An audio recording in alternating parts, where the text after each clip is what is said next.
I remember an old story my father told me when I was younger. There is a place where the land doesn't sleep. That's always how he'd start it. Then he would go on and tell me why it had inherited the name that it has. A long time ago, during the time when the settlers were moving west, there stood a forest that lay practically untouched by explorers and settlers alike. That'll change one day, when a group of hunters were stalking through the woods. The story goes that they spotted a deer, one aimed their rifle, and fired. They ended up missing and hitting an Indian woman who happened to be nearby. My old man thought it was an embellishment, and perhaps they meant to aim at her, and that there was no deer in the first place. He was never really sure which one to go with, and by this point I've basically fallen into the same boat. Another Indian would later find her dead. Stricken with grief, he retreated deeper into the forest and nobody ever saw him again. It was from that point the forest changed. Reports of skilled hunters and frontiersmen going missing, almost as if the forest had eaten them whole.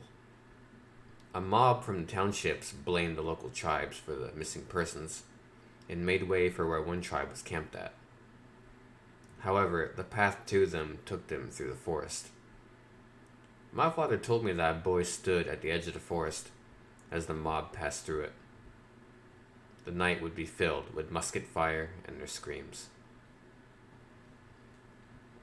Many generations later, and my father with a few friends in high school decided to venture through that very same forest on a camping trip.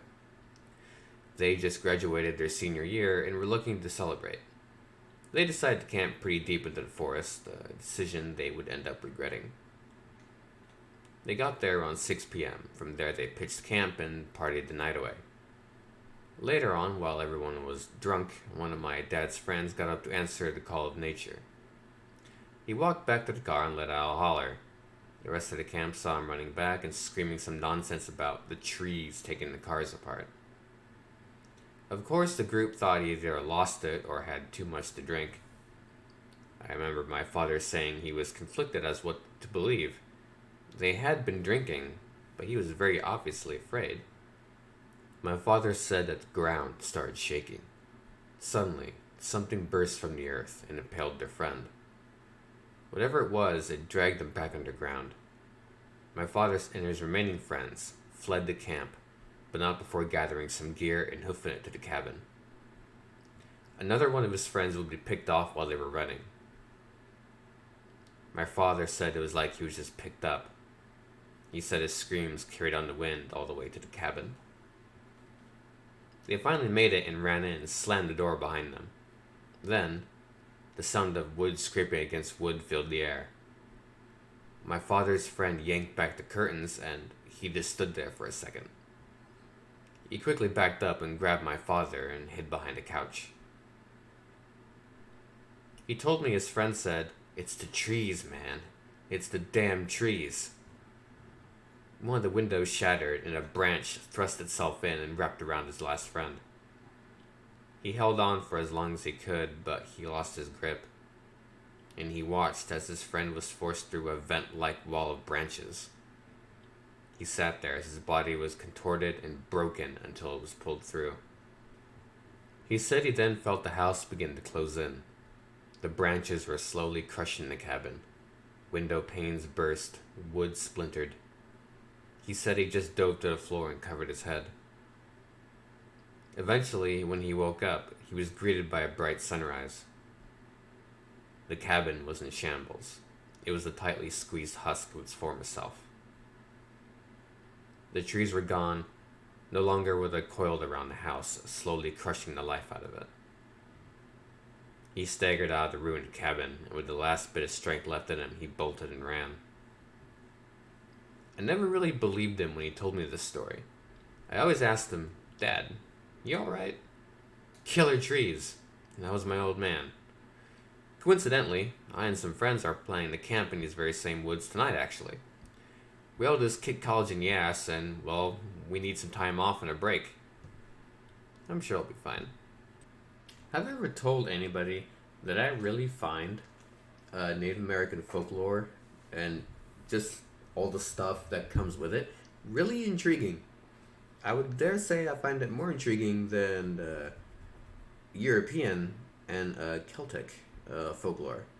But but I also, on any good day, will bury myself in that. But there's something about Native American folklore that I don't know. It it's something about it, man. It makes me feel some type of way. Let me tell you.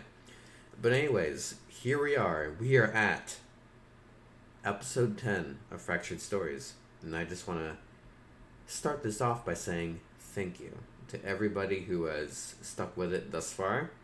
I know that this one fell off schedule, and I'm bad at keeping schedules, but better late than never. What can I tell you? But yes, episode 10, Fractured Stories. Thank you to everyone who has stuck with us so far and has supported us. Well, I say us, it's me, who has supported me so far through this.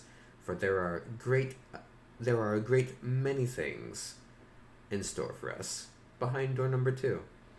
So, yeah, with that said, I got things in mind. Don't worry. The pumpkin has big plans.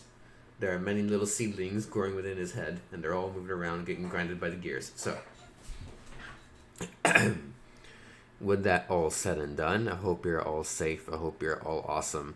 And I hope you don't mind kicking off your before Thanksgiving weekend. That's something to spook you, if only a little bit. But anyways, this was your good friend the musical pumpkin, watching over your pumpkin patch. There are a bright many things behind door number 2. Would you please open it? Would you kindly?